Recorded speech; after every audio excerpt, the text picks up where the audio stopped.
Hola, hoy les voy a leer un relato de Adolfo Bioy Casares que se llama El perjurio de la nieve. Es el último relato de La trama celeste. Ya sé que se ve al revés, pero bueno, imagínense que está al derecho. El último relato de La trama celeste de Adolfo Bioy Casares, El perjurio de la nieve. Tiene como epígrafe lo siguiente. Entre las obras de Gustav Meyrink recordamos el fragmento que se titula El rey secreto del mundo. Ulrich Spiegelhalter, Österreich und die fantastische Dichtung. Viena, 1919. La realidad, como las grandes ciudades, se ha extendido y se ha ramificado en los últimos años. Esto ha influido en el tiempo. El pasado se aleja con inexorable rapidez. De la angosta calle Corrientes perduró más alguna de sus casas que su memoria. La Segunda Guerra Mundial se confunde con la Primera y hasta las 30 caras bonitas del porteño están dignificadas por nuestra amnesia. El entusiasmo por el ajedrez, que levantó efímeros kioscos en tantas esquinas de Buenos Aires, donde la población competía con lejanos maestros cuyas jugadas resplandecían en tableros allegados por televisión, presunta, se ha olvidado tan perfectamente como el crimen de la calle Bustamante, con el campana, el melena y el silletero, la afirmación de los civiles, los entreveros y las milongas en las carpas de Adela, el señor Baigorri que fabricaba tormentas en Villaluro y la Semana Trágica. Entonces no deberá asombrarnos que para algún lector el nombre de Juan Luis Villafañe carezca de evocaciones. Tampoco nos asombrará que la historia transcripta más adelante, aunque hace 15 años sobrecogió al país, hoy se reciba como la tortuosa invención de una fantasía desacreditada. Villafañe fue un hombre de vastas aunque indisciplinadas lecturas, de insaciable curiosidad intelectual. Disponía, además, de ese modesto y útil sustituto del conocimiento del griego y del latín, que es el conocimiento del francés y del inglés. Colaboró en Nosotros, La Cultura Argentina y otras revistas. Publicó sus mejores páginas anónimamente en los diarios y fue el autor de muchos discursos de la buena época de más de un sector del Senado. Confieso que me agradaba su compañía. Sé que llevó una vida desordenada y no estoy seguro de su honestidad. Bebía copiosamente. Cuando estaba borracho contaba sus aventuras con ordenada crudeza. Esto impresionaba porque Villafañe era aseado para hablar, como decía uno de sus mejores amigos, un compositor de Palermo. Hacía el amor y las mujeres tenían un tranquilo desdén, no exento de cortesía. Creía, sin embargo, que poseer a todas las mujeres era algo así como deber nacional, su deber nacional. De su aspecto físico recordaré el parecido del rostro con el de Voltaire, la frente elevada, los ojos nobles, la nariz imperiosa y la escasa estatura. Cuando publiqué una recopilación de sus artículos, alguien quiso ver similitudes entre el estilo de Villafañe y el de Tomás de Quincy. Con más respeto por la verdad que por los hombres, un comentarista anónimo en azul escribió: «Admito que el chambergo de Villafañe es grande. No admito que ese desmesurado atributo, ni tampoco el apodo enano sombrerudo, o más exacta, pero más cacofónicamente petizo sombrerudo, basten para denunciar una identidad, siquiera literaria, con De Quincy. Pero convengo en que nuestro autor, medidas las personas, es un peligroso rival para el mismo Jean-Paul Richter». A continuación reproduzco su relato de la terrible aventura en que fue algo más que espectador. Aventura que no es tan diáfana como aparece al primer examen. Todos los protagonistas han muerto hace más de 9 años. Hace por lo menos 14 que ocurrieron los hechos relatados. Tal vez alguien proteste y diga que este documento saca del merecido olvido hechos que nunca debieron recordarse, ni ocurrir. Yo no discuto esas razones. Yo, meramente, cumplo la promesa que me arrancó en la noche de su muerte mi amigo Juan Luis Villafañe, de publicar, este año, el relato. Sin embargo, atendiendo hipotéticas susceptibilidades, alguna que otra vez me he permitido ingenuos anacronismos y he introducido cambios en las atribuciones y en los nombres de personas y de lugares. Hay otros cambios, puramente formales, sobre los que apenas debo detenerme.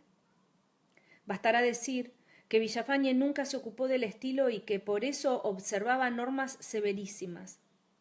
Puntualmente suprimía cuanto que fuera necesario a su texto, y en trance de evitar repeticiones de palabras no había oscuridad que lo arredrara. Pero mis correcciones no lo hubieran ofendido. Creía que Shakespeare y que Cervantes eran meramente perfectos, pero no ignoraba que él escribía borradores.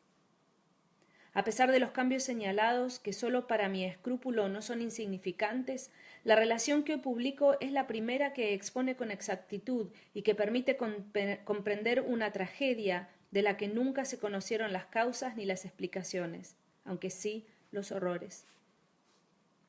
Añadiré, para terminar, que algunas opiniones de Villafañe sobre el llorado, sobre el inmortal Carlos Oribe, de cuya amistad me siento cada día más orgulloso, provenían simplemente de su varonil pero indiscriminada aversión por todos nosotros, los jóvenes.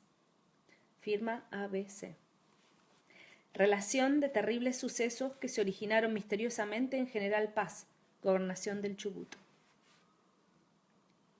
Fue en la clara desolación de General Paz donde conocí al poeta Carlos Oribe. El diario me había mandado en una gira para que descubriera deficiencias del gobierno y pruebas del abandono en que se tenía la Patagonia. Para la completa satisfacción de ambos propósitos era superfluo que yo hiciera el viaje. Pero como el candor de los hombres de negocios es inapelable, partí, gasté, me cansé. Especialmente cansado y polvoriento llegué a un obstinado mediodía en ómnibus al Hotel América de General Paz. El pueblo comprende ese inconcluso y tal vez amplio edificio, un surtidor de nafta con los colores patrios, la delegación municipal y seguramente alguna casa más de la que agotan su imagen en mi recuerdo. Imagen casi nula, pero asociada a una experiencia terrible. Lo que hice, lo que haré, ya nada importa. En la vida, en el sueño, en el insomnio, no soy más que la tenaz memoria de esos hechos.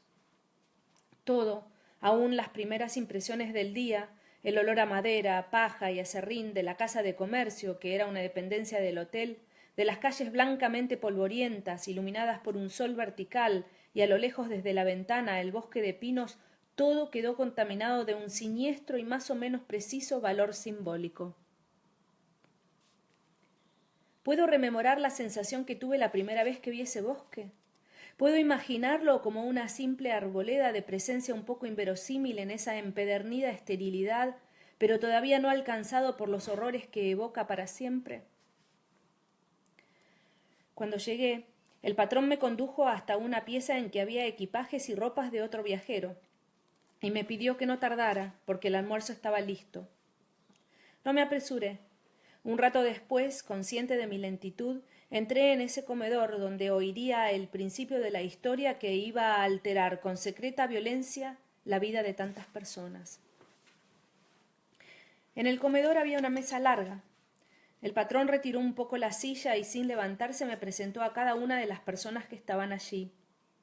El delegado municipal, una viajante de comercio, otro viajante de comercio, la esperanza de no ver después del día siguiente ninguna de esas caras y sobre todo el victorioso estruendo de la radio me disuadieron de escuchar. Pero oí claramente un nombre, Carlos Oribe. Y con una sonrisa que todavía no estaba enterada de mi asombro, de mi incredulidad, extendí la mano a un jovencito de voz tan aguda y tan desagradable que parecía fingida. Tendría unos 17 años. Era alto y encorvado. Su cabeza era chica, pero una desordenada cabellera le confería un volumen extraordinario. Parecía muy corto de vista. «Ah, ¿usted es Oribe?», le pregunté. «¿El escritor?» «El poeta», respondió sonriendo vagamente. «No lo imaginaba tan joven», dijo con sinceridad. «¿Ha oído mi nombre?» «No, señor, no escucho las presentaciones». «Soy Juan Luis Villafañe», afirmé con la convicción de haber dado un informe completo. Ahora deberé informar, tal vez, que hacía pocos meses yo había publicado en nosotros un artículo titulado Una promesa argentina, en que saludaba el libro de Oribe. Es verdad que en Cantos y Baladas había encontrado una firme ignorancia, infaltable entre los jóvenes escritores de algún brillo, de las tradiciones y de los temas vernáculos, un estudio inescrupuloso, casi diría una imitación ferviente de modelos extranjeros, y lo que es desalentador, mucha vanidad, algún afeminado capricho y no poca despreocupación de la sintaxis y de la lógica. Pero también es cierto que en todo el libro puede advertirse un certero instinto poético y una pasión por la literatura, tal vez menos discreta que avasalladora, pero siempre hermosa.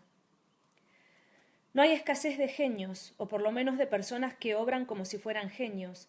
Me apresuro a reconocer que es lícito confundir a Oribe con ellas. Sin embargo, no creo que sea ilícito indicar una distinción. Esas personas tienen una indiferencia esencial por el arte. Por esta distinción, que tal vez no sea interesante, que tal vez no alcance a los libros, yo saludé la entrada de Oribe en nuestras letras. Mire, si nos conocemos, prorrumpió Oribe con su voz más estridente. La radio me dejó sordo también de la memoria. Antes que dijera algo irreparable le expliqué. Pensé que usted recordaría mi nombre porque yo escribí sobre su libro, en Nosotros. Su cándido rostro se iluminó con el más franco interés. ¡Ay, qué lástima! Exclamó súbitamente compungido. No lo leí. Nunca leo diarios ni revistas. Leo La Nación cuando publica mis poemas. Le razoné mi elogio de cantos y baladas. Aclaro, no sentía ni siento necesidad de justificarlo.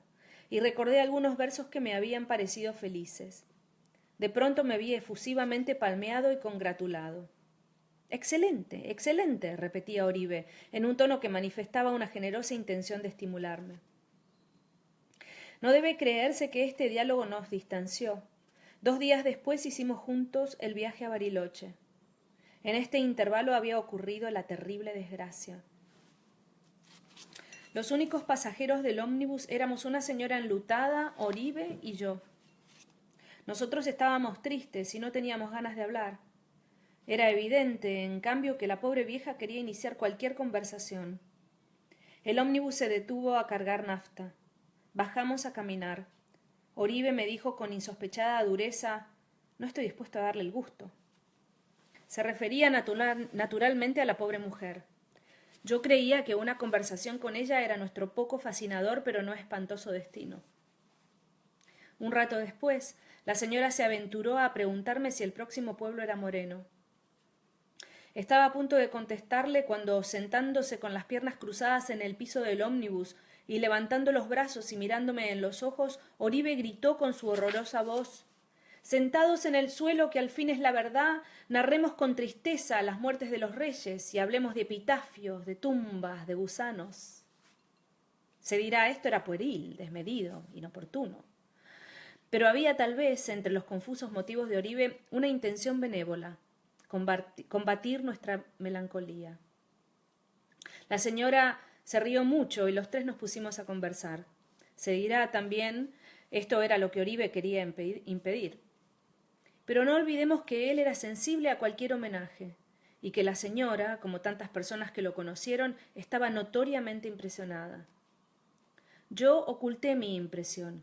Creí reconocer en aquellos versos la improvisada traducción de unos de Shakespeare y en esa típica ocurrencia de Oribe la reproducción de una de Shelley.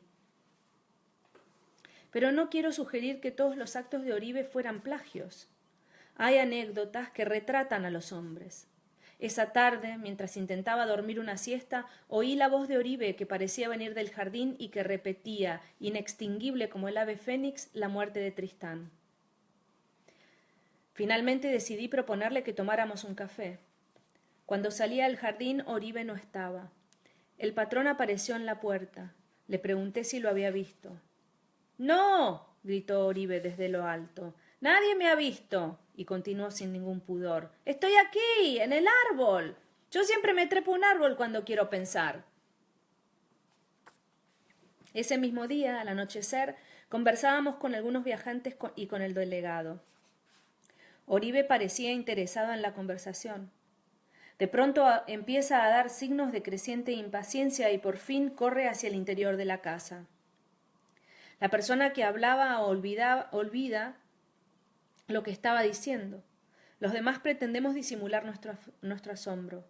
Oribe vuelve, su rostro expresa la beatitud del alivio. Le pregunto por qué se había ido. Por nada, responde con ingenua tranquilidad. Fui a ver una silla. No recordaba cómo eran las sillas. Temo haber dado una impresión inexacta de mi pensamiento sobre Oribe. Nada es más difícil que lograr la expresión justa. No ser deficiente, no excederse. He releído estas páginas y temo que la maliciosa o distraída o aparentemente justificada conclusión pueda hacer que la originalidad que yo le concedo a Oribe se agote en dos anécdotas más o menos grotescas. Sin embargo, ahí están sus cantos y baladas. Le agrade o no al lector, son la indisputable adquisición de los hombres que los cantarán y los elogiarán infatigablemente. Ahí está, sobre todo, su conmovido temperamento poético. Carlos Oribe era intensamente literario y quiso que su vida fuera una obra literaria. Siguió a los modelos de su predilección, Shelley, Keats, y la vida u obra conseguida no es más original que una combinación de recuerdos. Pero ¿qué otro resultado puede lograr la inteligencia más audaz o la fantasía más laboriosa? Nosotros, que los miramos con una simpatía morigerada por un rutinario sentido crítico, creemos que su paso por la brevísima historia de nuestra literatura será para siempre el de un símbolo, el símbolo del poeta. Vuelvo a ese día en que almorzábamos en General Paz. Como he dicho, la mesa estaba colocada frente a una ventana. A través de la ventana, a lo lejos, veíamos el bosque de pinos. ¿Una estancia?, preguntó alguien. No recuerdo si Oribe o algún viajante, o yo mismo. La Adela, contestó el delegado. De un tal Vermejeren, un dinamarqués. Un hombre muy derecho, señores, afirmó el patrón. Loco por la disciplina. El delegado replicó: no solamente por la disciplina, don Américo. Viven en 1933, como hace 20 años, en plena civilización, como en una estancia perdida en medio del campo. Oribe se levantó. Brindo por la civilización, gritó con su voz aguda. Brindo por el aparato de radio. Pensé que la civilización llegaba a todos los rincones de la República, salvo a nuestro penoso bromista. Los demás lo miraron sin interés. Oribe volvió a sentarse. Es un caso increíble y misterioso el de la Adela, dijo abstraídamente el delegado. ¿Increíble y misterioso porque vivían en 1933 como hace 20 años? Tuve ganas de pedir una explicación, pero temí que Oribe descubriera mi curiosidad y me despreciara. El patrón se retiró taciturnamente. No fue indispensable que yo pidiera la explicación. ¿Ven esa tranquera?, preguntó el delegado. Nos levantamos a mirar. En el bosque de pinos divisamos una tranquera blanca debajo de un pequeño techo. Hace 1 año y medio que nadie entra ni sale por ahí, el delegado continuó. Todos los días, a la misma hora, Vermeeren llega hasta la tranquera en un coche de mimbre tirado por una yegua tordilla. Recibe a los proveedores y se vuelve a la estancia. Casi no les habla. Buenas tardes, adiós, siempre las mismas palabras. ¿Podremos verlo?, preguntó Oribe. Aparece a las 5, pero yo no me pondría a tiro. A propósito de tiros, Vermeeren dijo que de las visitas se encargaría la Browning. Esto lo sé porque el peón pudo fugarse. ¿Que pudo fugarse? Así es, tiene la gente presa, recluida prácticamente. Dan lástima a las muchachas. Pregunté quiénes vivían en la Adela. Vermeeren, sus 4 hijas, unas pocas mujeres del servicio y algún peón de campo, respondió el delegado. ¿Cómo se llaman las muchachas?, preguntó Oribe con los ojos muy abiertos. El delegado pareció vacilar entre contestar o insultarlo. Contestó: Adelaida, Ruth, Margarita y Lucía. Inmediatamente se demoró en una prolija y totalmente superflua descripción del bosque y de los jardines de la Adela. En Buenos Aires conocí la historia de Luis Vermeeren. Era el hijo menor de Niels Matthias Vermeeren, que tuvo la gloria de ser el único miembro de la Academia danesa que votó para que se premiara un libro de Schopenhauer. Luis nació alrededor del año 70. Tenía 2 hermanos, Einar, que siguió como él la carrera eclesiástica, y el mayor, el capitán Matías Matildus Vermeeren, célebre por la disciplina que imponía a las tripulaciones, por su aspecto andrajoso, por su terrible piedad y por haber muerto por su propia mano en la tierra del rey Carlos, después de abandonar como una rata su barco en medio de la noche y del naufragio. H. J. Molbech, Anales de la Real Marina Danesa, Copenhague, 1906. Einar y Luis Vermeeren lograron cierta notoriedad por su lucha contra el alto calvinismo. Cuando esa lucha excedió los límites de la retórica y los cielos de la pacífica Dinamarca se iluminaron con el incendio de las iglesias, intervino el gobierno. Einar comentó después: «Es un país liberal». En un país liberal, Luis reavivó pasiones que dormían desde hacía 300 años. Si hubiera vivido en el siglo XVI, lo hubiera quemado al mismo Calvino. Representantes de la corona pidieron a los pastores arminianistas que firmaran un compromiso. Einar fue de los últimos en firmar. Y entonces, como en la sorpresa final de su cuento, se vio que el héroe de la agitación religiosa no había sido él, como se había creído, sino el Luis. Este, en efecto, no admitió concesiones. Aunque su mujer estaba enferma, acababa de tener a su hija Lucía, prefirió salir de Dinamarca.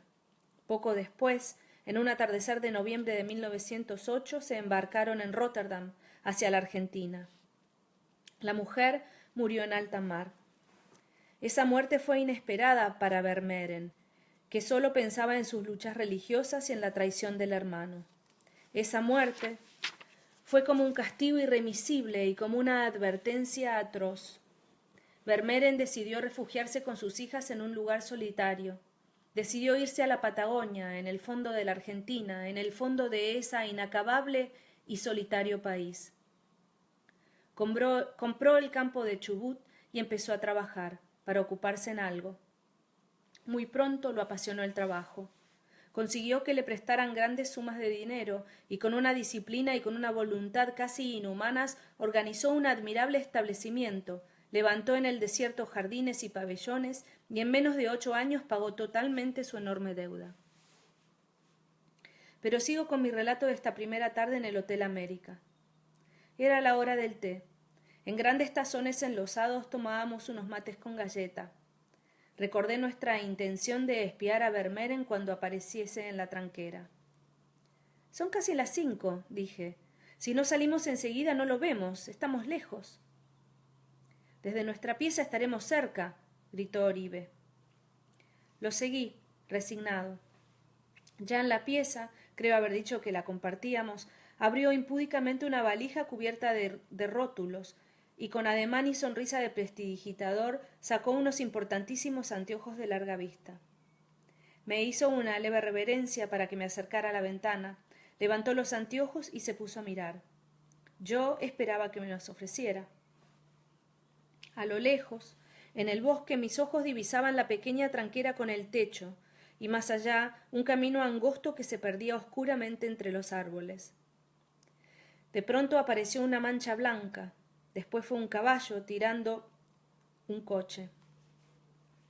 Miré a mi compañero. No sentía urgencia de prestarme los anteojos. Se los quité, los enfoqué y vi con nitidez un caballo blanco tirando un coche amarillo en el que iba tiesamente sentado un hombre vestido de negro.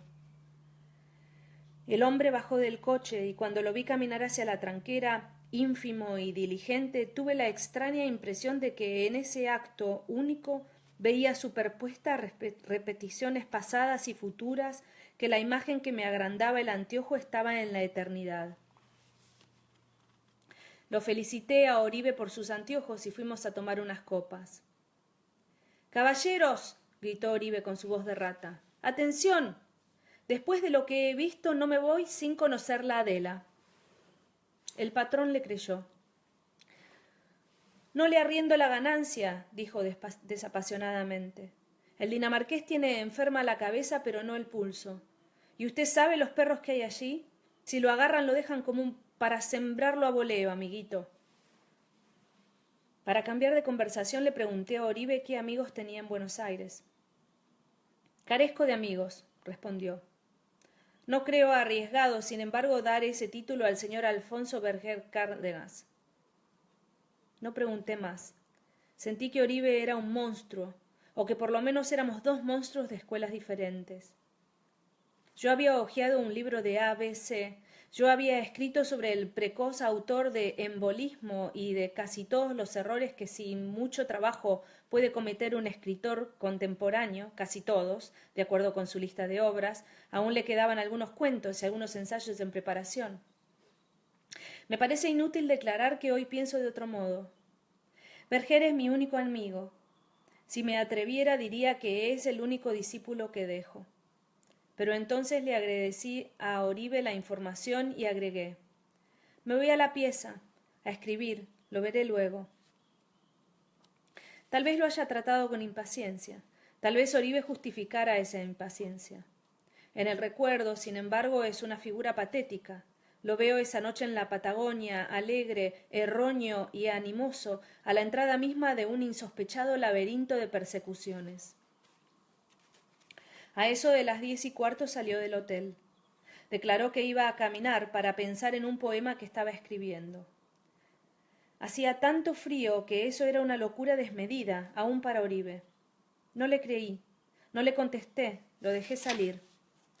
Partió lúgubremente como a cumplir un horrible compromiso. Después salí yo. La noche estaba oscura. Por más que anduve no lo encontré. Entré en el bosque de pinos. No tengo miedo a los perros. En casa cuando era chico siempre había algún perro y sé tratarlos. Después salió la luna y empezó a nevar. Yo estaba a unos 50 metros del hotel, pero nevó fuerte y llegué con las botas sucias.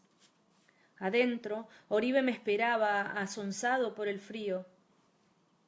Volvió a hablarme del poema y volví a no creerle.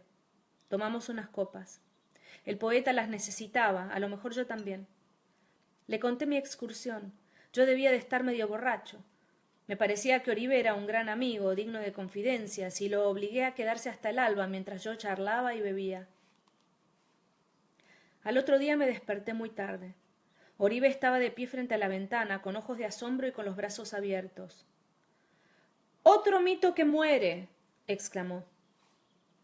No le pregunté el significado de sus palabras, no quería entenderlas, quería dormir. Pero él continuó. «En este mismo instante un automóvil entra en la Adela. Exijo una explicación». Se fue. Empecé a levantarme. Volví al rato. Su abatimiento era notorio, casi teatral. «¿Qué sucede?», le pregunté. «La prohibición de entrar en el bosque ya no existe. Ya no existe. Una de las muchachas ha muerto». Salimos lentamente. El patrón nos saludó desde lo alto de un viejo automóvil. «¿A dónde va?», le preguntó Oribe con su natural impertinencia.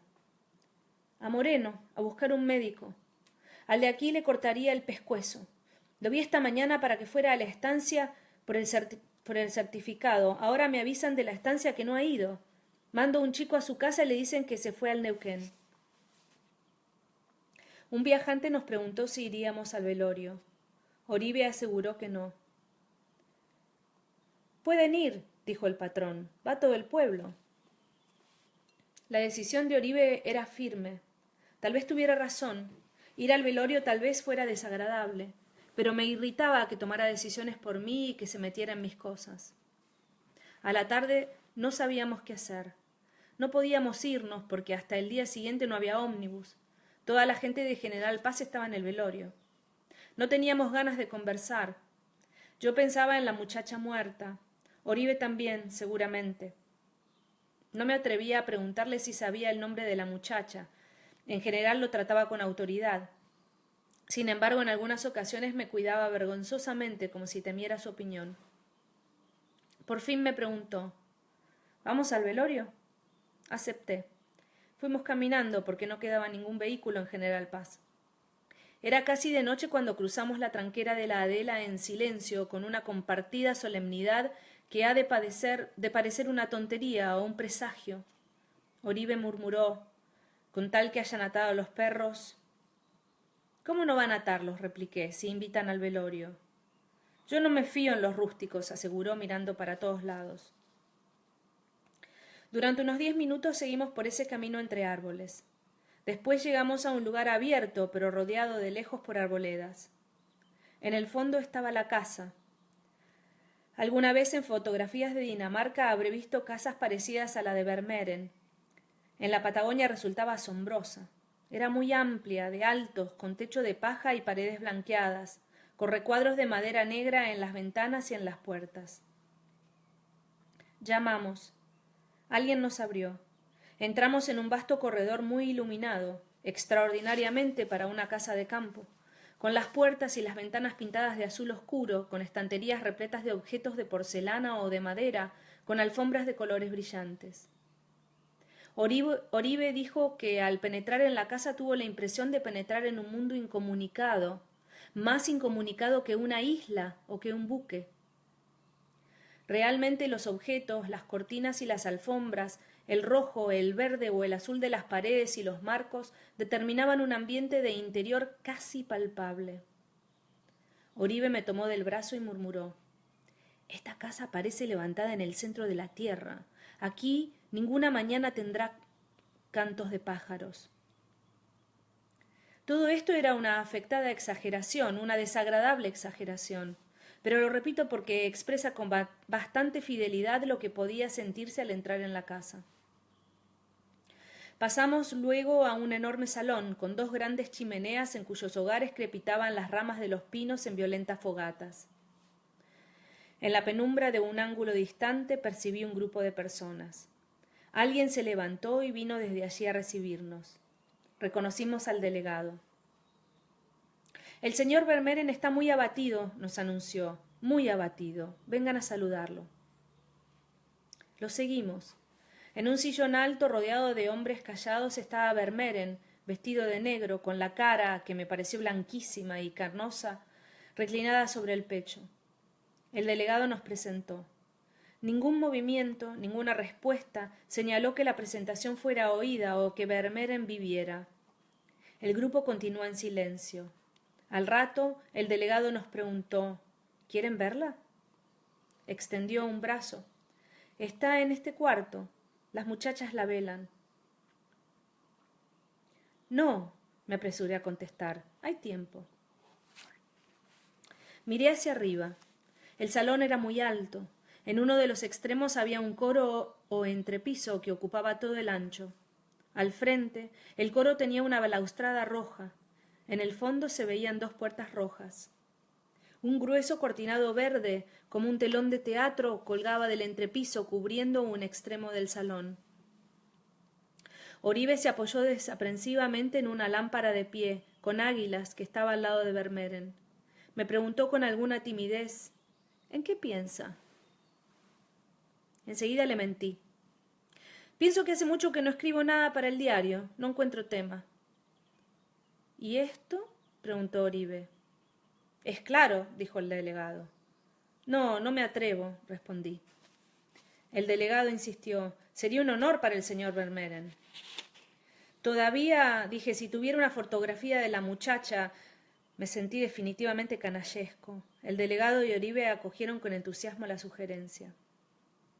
«Señor Vermeeren», exclamó el delegado en voz muy alta y con alguna indecisión, «el señor aquí es de los diarios. Quisiera escribir una noticia necrológica». «Gracias», murmuró Vermeeren. No hizo ningún ademán. La cabeza estaba reclinada sobre el pecho. Yo me estremecí como si hubiera hablado un muerto. «Gracias, cuanto menos se hable, mejor». «El señor», insistió el delegado señalándome con el dedo, «solo pide una fotografía, indispensable para la nota». «Su hija la merece», apoyó Oribe, cándido y despiadado.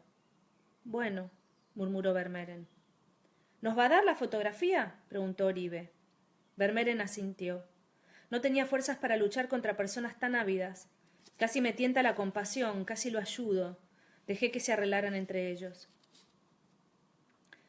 «¿Cuándo la tendremos?», Oribe inquirió. «Cuando venga una de las muchachas. Estoy cansado, por eso no voy yo mismo». «Nunca lo permitiría», dijo Oribe con dignidad. Inmediatamente insistió: «¿Dónde la tiene?». «En mi dormitorio», balbuceó Vermeeren. Oribe estaba rígido, con la cabeza levantada y los ojos cerrados. Después, con un brusco movimiento, como en una brusca inspiración, pasó al otro lado del cortinado verde. Apareció en lo alto del coro. Se detuvo entre las dos puertas, indeciso. Abrió la puerta de la izquierda y desapareció. El delegado miraba plácidamente hacia el coro. Abrió mucho los ojos. ¿Cómo? Articuló. Había que inventar una explicación, evitar una rápida catástrofe. Es un poeta, repetí con fatuidad. Oribe apareció de nuevo, se perdió hacia abajo, surgió detrás del cortinado.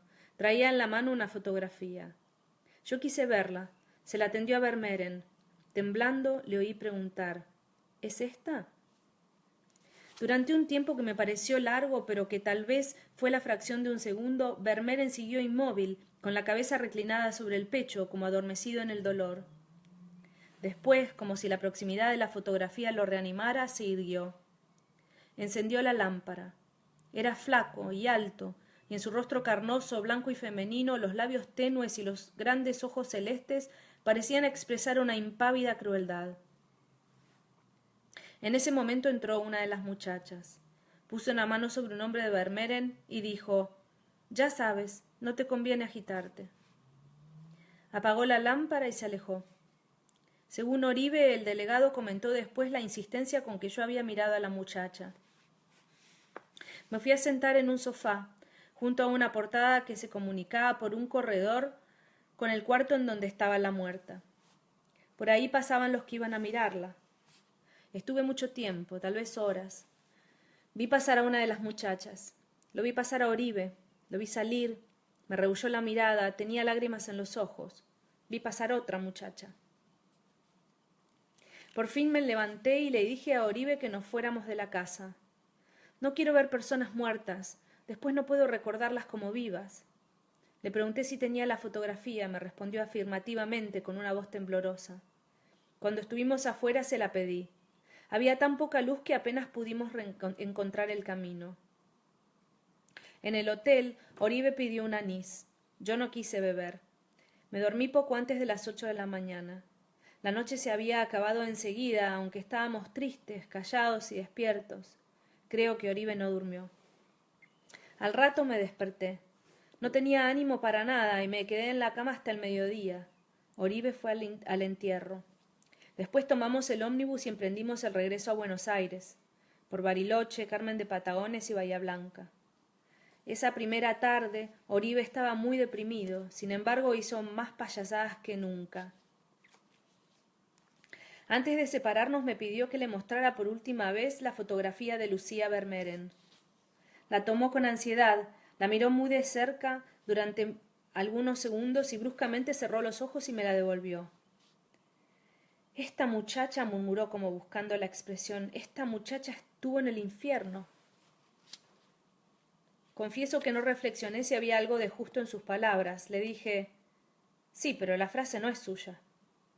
Eso no tiene la menor importancia, afirmó con aplomo, y yo sentí que le había revelado la pobreza contumaz de mi espíritu. Los poetas carecemos de identidad, ocupamos cuerpos vacíos, los animamos. Ignoro si tenía razón. He justificado alguno de sus actos atribuyéndoselos a un deseo, tal vez inmoderado, de improvisar una personalidad. Quizá hubiera sido más justo imputarlos a motivos literarios, pensar que él trataba los episodios de su vida como si fueran los episodios de un libro. Pero lo que no puedo ignorar es que sus palabras ante la fotografía de Lucía Vermeeren, aunque sean ajenas, reclaman para él ese poder adivinatorio que la antigüedad atribuía a los poetas. En Buenos Aires lo vi muy poco. Sé por las mujeres de la pensión que llamó por teléfono algunas veces, cuando yo no estaba. El último recuerdo que me dejó, y el más vehemente, es el de una noche que entró en el diario, con el pelo revuelto y los ojos desorbitados. «¡Quiero hablarle!», gritó. «Lo escucho». «Aquí no», miró alrededor. «A solas». «Lo siento», le dije. «Todavía me falta media columna». «Esperaré», dijo. Se quedó de pie, inmóvil, mirándome fijamente. Tal vez no lo hiciera para incomodarme, su mirada me incomodó. «No me vas a ganar», pensé, y con toda calma, casi diría con lentitud, seguí redactando el suelto. Cuando salimos llovía y hacía frío. Oribe trató de retomar el lado de las casas. En la vereda tomó el otro. Lo vi empaparse y empezar a toser. Antes de hablarle dejé que pasara un rato. ¿Qué quiere?, le pregunté. Invitarlo a un viaje. A Córdoba. Yo pago todo. No solamente era rico, tenía la insolencia del dinero. Me indignaba, además, que se creyera tan amigo. ¿Por qué yo iba a acompañarlo en un viaje? El de la Patagonia había sido casual. Imposible, le dije. Hoy tengo la satisfacción de haber sido atento, de haber agregado mucho trabajo. Insistió quejosamente y solo consiguió aumentar mi irritación. Cuando se convenció de que no lo acompañaría, me dijo: «Tengo que suplicarle una cosa». Me parecía que ya había suplicado bastante. Siguió: «No quiero que sepan que me voy a Córdoba. Le pido por favor que no se lo diga a nadie». No les pregunté a las mujeres si llamó. En cuanto al secreto del viaje, ignoro si lo guardé. Creía entonces, y a veces lo creo todavía, que Oribe nunca ha de haber querido que nadie le guarde ningún secreto. Pero tengo la conciencia tranquila. Nada, ni mis palabras, ni mi silencio pudo modificar los hechos que luego ocurrieron. 2 meses después de esa noche en que mis ojos desafectados lo vieron perderse, conmovido y fútil en la exaltada iluminación de Buenos Aires, 2 meses después de esa noche en que penetró en una limitada geografía de angustia y de persecución, un carabinero lo encontró muerto en un lejano jardín de la ciudad de Antofagasta. Luis Vermeeren, detenido a los pocos días por la policía, confesó el asesinato. Pero ni los especialistas locales ni los que se enviaron desde Santiago lograron que explicara los motivos que tuvo para cometerlo. Solo pudieron averiguar que Oribe había pasado por Córdoba, Salta y La Paz, antes de llegar a Antofagasta, y que Vermeeren había pasado por Córdoba, Salta y La Paz antes de llegar a Antofagasta. Tomé el asunto con tranquilidad. Pensé escribir una serie de artículos que narraran la persecución de Oribe por Vermeeren y aludir paralelamente a las persecuciones de las luces por la iglesia. Esta excelente idea quedó abandonada porque me convencí de que debía hacer algo más. No sin mucho trabajo logré que el mismo director que me había mandado tan superfluamente a la Patagonia me permitiera ir, por cuenta del diario, a donde yo quisiese, en el país o fuera de él, para ocuparme del asesinato de Oribe. Era un jueves. Los amigos me consiguieron para el domingo un asiento en el avión de la línea militar a Bariloche. Para el miércoles saqué boleto en el avión que va a Chile. Visité sin ninguna esperanza a una tal Bella, una amiga dinamarquesa, casada con un ingeniero que trabajaba en Tres Arroyos. Me parecía que no bastaba que una persona hubiera nacido en Dinamarca para que supiera la historia de los Vermeeren. Esto solo en apariencia era razonable, porque en el país no hay muchos dinamarqueses, de manera que todos tienen noticias de los demás o saben quién puede tenerla. Bella me presentó a un señor Grundtvig, de Tres Arroyos, que estaba de paso en Buenos Aires. Esa noche, en el Germinal, mientras oíamos tangos, Grundtvig me dijo que casi todo lo que sé de Vermeeren. La noche siguiente volvimos a reunirnos. Me completó los datos sobre Vermeeren y vimos la madrugada, melancólicos y fraternos, conversando sobre la estéril, sobre la decorosa repugnancia que todos tenemos por las autoridades, convencidos del porvenir desesperado de la vía política en la tierra, y en especial en la República. Pero no sentíamos como una desdicha nuestras predicciones y nuestra resignación. Los tangos, que llegaban a ser una noche de garufa, la viruta y el caburé, nos animaban al dinamarqués y a mí de un secreto patriotismo común, de una indiscriminada voluntad de acción, de una jubilosa agresividad. El domingo al atardecer llegué a Bariloche. Convine con el chofer que me llevó desde el aeródromo hasta el hotel que la mañana siguiente iríamos a General Paz. Salimos temprano y pasamos todo el día viajando. Le pregunté al chofer si el doctor Batiz seguía atendiendo en General Paz. El hombre no sabía nada de General Paz. Llegamos.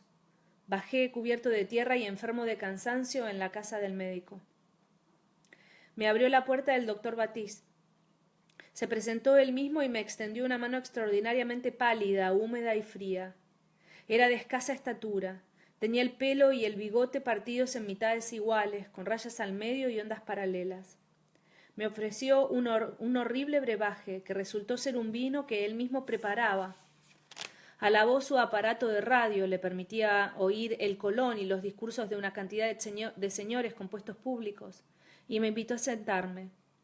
Cuando supo que yo era periodista y después que no intentaba hacerle un reportaje, perdió gradualmente la amabilidad. Lo interpelé.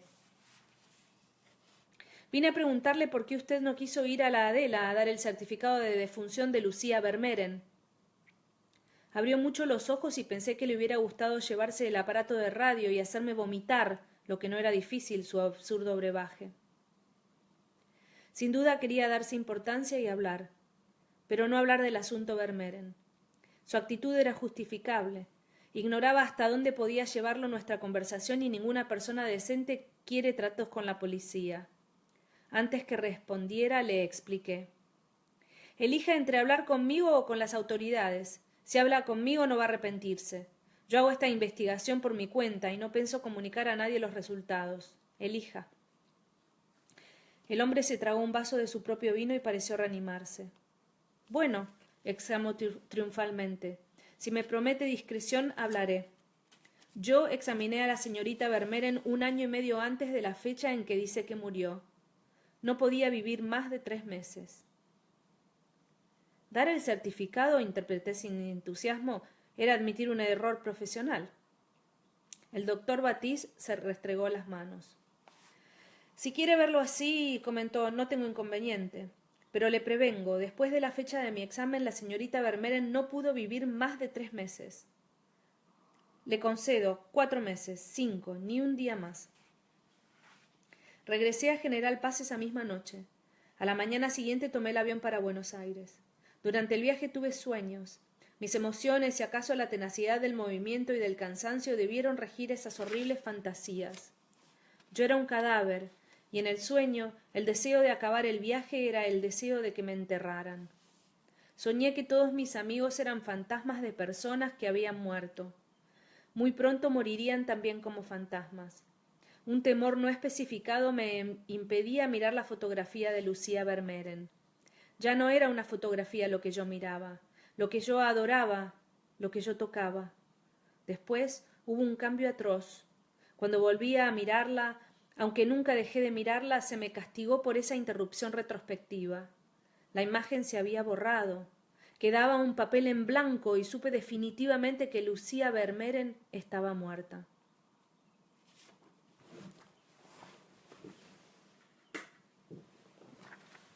Llegamos al atardecer.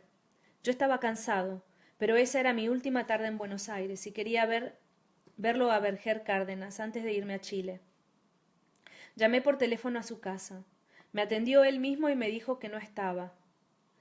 Le dije que lo visitaría a la noche. Han pasado años desde esa entrevista. Sin embargo, al evocarla hoy, vuelvo a sentir el mismo arrepentimiento y el mismo asco. Verger debió quedar como un símbolo, su mero recuerdo como un incesante conjuro de esos horrores. Pero tan inescrutable es el desarrollo de nuestros sentimientos que ese hombre llegó a ser el más conspicuo de mis amigos, y me atrevo a agregar, durante las inextinguidas miserias de mi larga enfermedad, el mejor enfermero y el mejor sirviente. Entre perros enormes que silenciosamente surgían y volvían a desaparecer en la oscuridad, seguía un evasivo portero, por una serie de patios irregulares y después por un jardín donde había un pabellón con una escalera exterior y un solo árbol que en la noche parecía infinito. Subimos las escaleras, abrimos la puerta y entré en una pieza vivamente iluminada, con las paredes cubiertas de libros. Congestionado y benévolo, Verger se levantó de un horrible sillón con brazos metálicos y avanzó a recibirme. No perdí el tiempo en amabilidades. Le pregunté si Oribe había escrito algo sobre el viaje a la Patagonia. Sí, contestó. Un poema. Lo conservo todavía. Abrió un cajón atestado de papeles revueltos y sucios.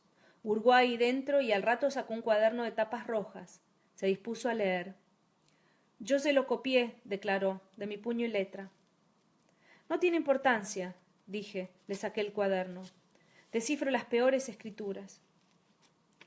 El título me hizo estremecer. Lucía Vermeeren, un recuerdo. Leí el poema y me pareció la fijación débil y perifrástica de sentimientos intensos.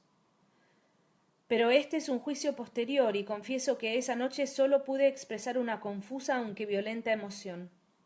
Una emoción indudablemente es una forma humildísima de crítica.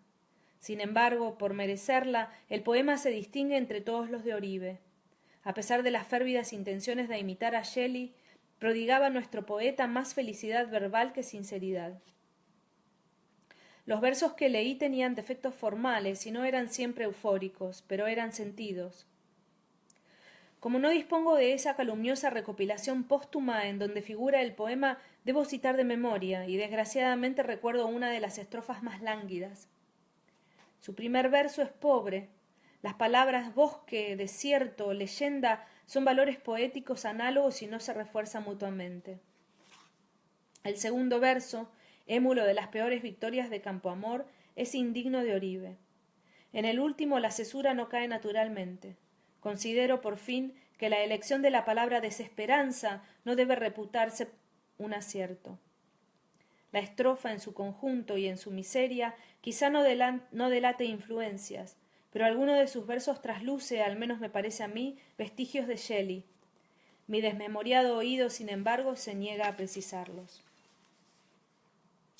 Descubrí una leyenda y un bosque en un desierto, y en el bosque a Lucía.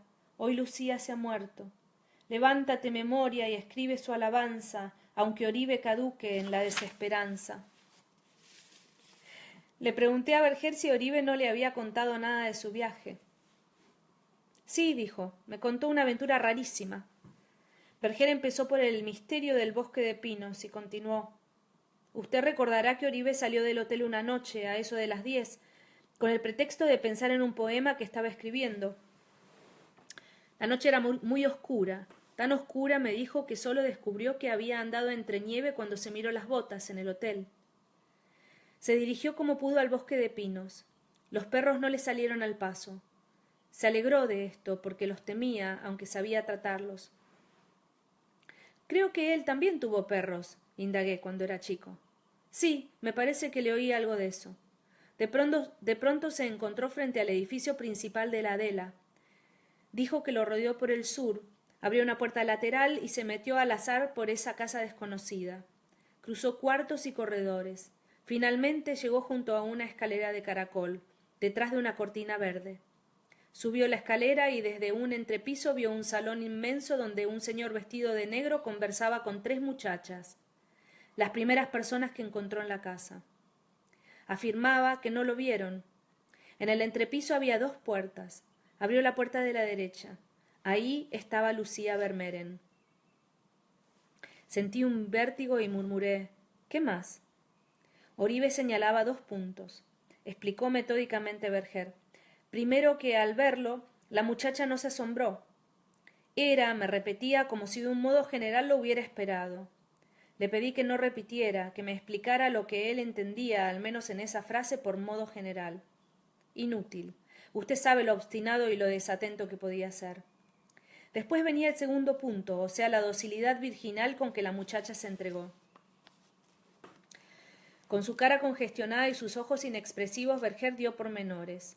Yo tuve asco. De mí, de Oribe, de Berger, del mundo. Hubiera querido abandonar todo, pero me hallaba en ese episodio como en la mitad de un sueño y tal vez entendí que no debía tomar decisiones, que en ese momento mi sentido de la responsabilidad no excedía al de un personaje soñado. Además, empecé a entrever, muy tardíamente, por cierto, una explicación de los hechos y cometí la equivocación de querer confirmarla o desecharla, de no preferir la incertidumbre. A la mañana siguiente emprendí el viaje a Santiago. Recordé que no debía odiar a Oribe. Con insegura frialdad me pregunté si me indignaba tanto que hubiera contado la aventura porque la muchacha estaba muerta. Precisamente, La había contado por eso, porque la muchacha estaba muerta y porque la historia de su vida y el episodio de su muerte eran románticos. Trataba la realidad como una composición literaria y debía imaginar que el valor antitético de esa anécdota era irresistible. El procedimiento era candoroso, el efecto burdo, y pensé que no debía juzgar a Oribe con mucha severidad, ya que su culpa no era la de un hombre inicuo, sino la de un escritor incompetente.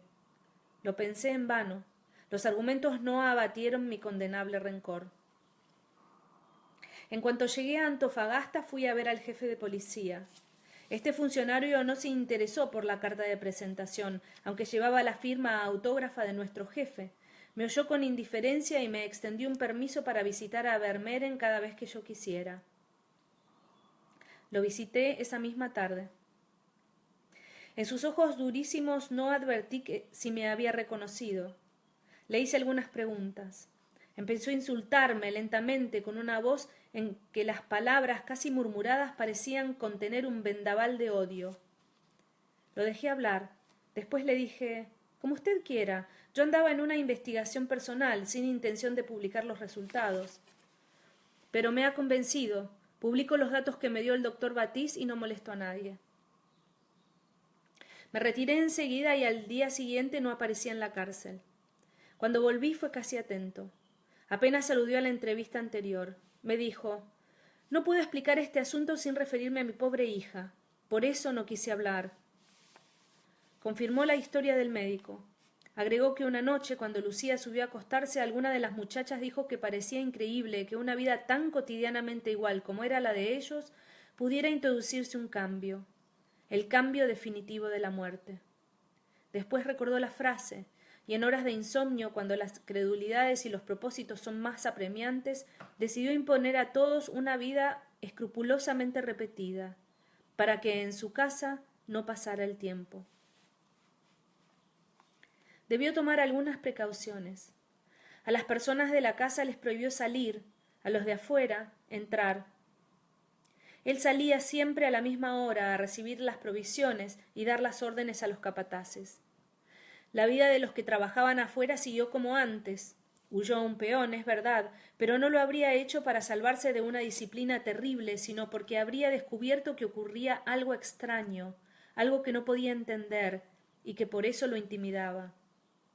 Adentro, como el orden siempre había sido estricto, el sistema de repeticiones se cumplió naturalmente. Nadie huyó. Más aún, nadie llegó a asomarse a una ventana. Todos los días parecían el mismo. Era como si el tiempo se detuviera todas las noches. Era como si viviesen en una tragedia que se interrumpiera siempre al fin del primer acto. Transcurrió así 1 año y medio.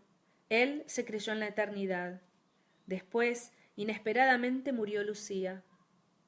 El plazo del médico había sido postergado por 15 meses. Pero en el día del velorio ocurrió un hecho revelador. Una persona que nunca habría estado en la casa pudo ir, sin indicación de nadie, hasta una determinada habitación. Vermeeren solo reparó en esto cuando Oribe le dio la fotografía de Lucía, pero añadió que al encender la lámpara su decisión ya era mirar la cara del hombre a quien iba a matar. A los pocos días yo estaba de regreso en Buenos Aires y Vermeeren había muerto en su cárcel. Se dijo, por ahora no quiero desenmascarar al autor de la infamia, que yo no era ajeno a esa muerte, que aproveché la circunstancia de no ser registrado para llevarle el cianuro. Me lo habría exigido a cambio de una confesión. Pero faltaron las consecuencias previstas por los difamadores. Yo no revelé nada, y la policía de Chile no se ocupó de mí. Temo ahora reavivar la calumnia.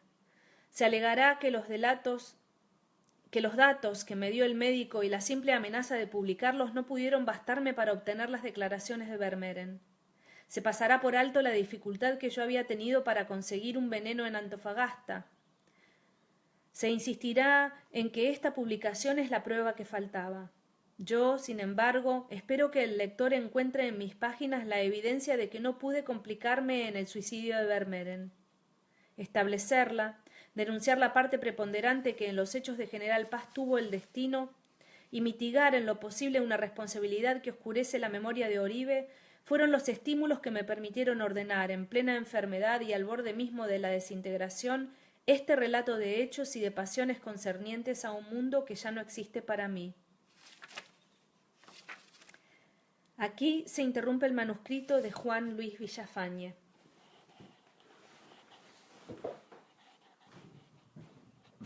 Al escribir, aquí se interrumpe el manuscrito de Juan Luis Villafañe, he querido señalar que a mi juicio el relato queda inconcluso. Añadiría, deliberadamente inconcluso. Es verdad que la última frase ambiciona la pompa, el patetismo y el mal gusto de un final, sobre todo de un falso final. Es como si Villafañe hubiera pretendido que el tono confundiera a los lectores, que éstos, al reconocer el final, lo aceptaran sin acordarse de que faltaban explicaciones y una buena parte del relato. Ahora intentaré corregir esas deficiencias. Lo que agrego es una interpretación meramente personal de los hechos, pero confío que también sea lícita, ya que todas sus premisas pueden encontrarse en este documento o en los caracteres que este documento atribuye a Oribe y a Villafañe. No he callado mi conclusión con el propósito literario, o pueril de reservar una sorpresa para las últimas páginas. He querido que el lector siguiera a Villafañe, libre de toda sugestión mala. Si este epílogo le parece demasiado previsible, si independientemente hemos llegado a la misma conclusión, me atreveré a considerar el hecho como un indicio de que la interpretación no es injustificada. Ante todo, veamos los dos personajes que se complementan como las figuras de un grabado. Carlos Oribe y Juan Luis Villafañe, simétricos en el destino. Pero entonces la trama permanecerá demasiado simple, la simetría demasiado perfecta, no para un teorema ni para la mera realidad, para el arte.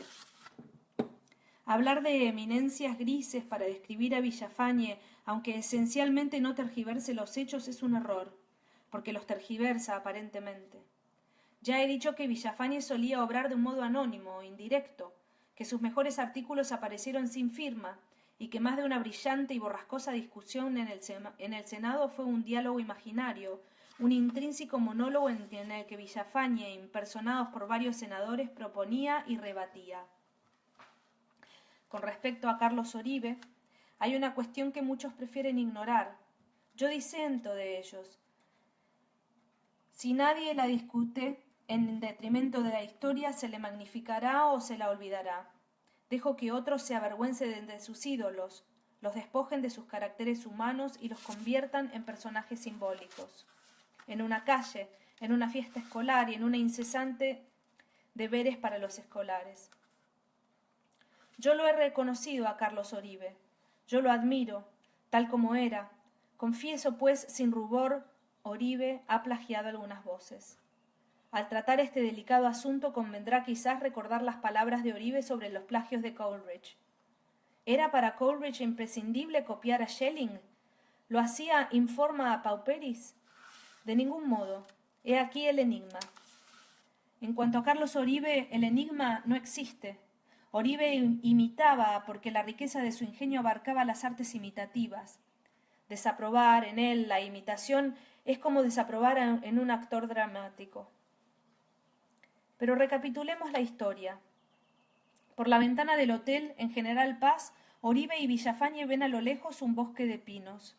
Es la Adela, una estancia en la que nadie entra y de la que nadie sale desde hace un año. Oribe manifiesta una tarde que no se irá de General Paz sin visitar esa estancia. A la noche, con un pretexto increíble, sale del hotel. Sale también Villafañe. A la mañana siguiente muere Lucía Vermeeren y se levanta la prohibición de entrar en la Adela. Oribe no quiere ir al velorio.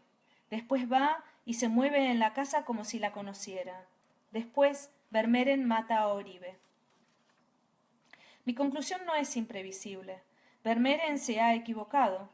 Antes del velorio, Oribe no entró en su casa. Quien entró en su casa fue Villafañe. Como lo habrá notado el lector, en el relato de Villafañe se encuentran las indicaciones que imponen en todas sus partes esta conclusión. La intervención de Oribe A y de Villafañe B en los hechos quedaría aclarada así. A. Para hacer creer que entraría en la casa de Vermeeren, Oribe desafía las inclemencias de esa noche patagónica. Pero ni siquiera entra en el bosque. Teme a los perros, los teme aún en compañía de Villafañe. En el día del velorio pudo ir hasta el cuarto de Vermeeren porque la noche anterior Villafañe le había contado minuciosamente su visita a la Adela. Esta información no es infundada. Villafañe había bebido esa noche. Él mismo dice, me parecía que Oribe era un gran amigo, digno de confidencias. Sabemos cómo eran las confidencias alcohólicas de Villafañe. Las contaba con ordenada crudeza. Estas dos palabras aclaran todo. Las confidencias fueron ordenadas. Oribe pudo llegar, en la noche del velorio, al cuarto de Vermeeren. Villafañe había estado en el de Lucía. Esto explica la indecisión de Oribe entre las dos puertas del entrepiso. Las confidencias fueron crudas. Villafañe sintió asco y horror al oír la apócrifa historia de Oribe. Oía la verídica historia de Villafañe y de Lucía Vermeeren. Oía después de la muerte de Lucía Vermeeren el mismo relato que él había pronunciado, la misma infidencia que él había cometido, obsceno por el alcohol y tal vez por la tradición de las conversaciones entre hombres, fatuo por la victoria.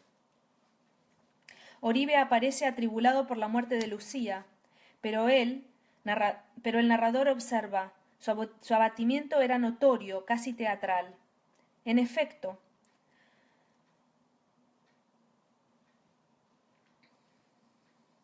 Oribe era como un buen actor, imaginaba claramente su parte, se confundía íntimamente con el personaje encarnado. Por último, tergiversa los hechos y se apropia las experiencias ajenas. Por ejemplo, desde una ventana los dos miran la llegada de Vermeeren a la tranquera. Los dos miran, pero el que ve es Villafañe, porque tiene los anteojos y porque Oribe es corto de vista. Ante el patrón, Oribe declara, después de lo que vi, no me voy sin visitar la Adela. Oribe afirma que no vio nevar porque la noche estaba oscura, que no advirtió que había nevado hasta encontrarse de vuelta en el hotel y ver sus botas sucias de nieve. Nosotros afirmamos, mientras él estuvo afuera, no cayó nieve, la hubiera visto. Empezó a nevar cuando salió la luna. Luego, otra impostura, no vio la nieve en sus botas, la vio en la de Villafañe. No ha sido el odio lo que movió a Villafañe a presentar estos aspectos del carácter de Oribe. Ha sido, también, el escrúpulo de no rehusar al lector ningún elemento útil para descubrir la verdad. B.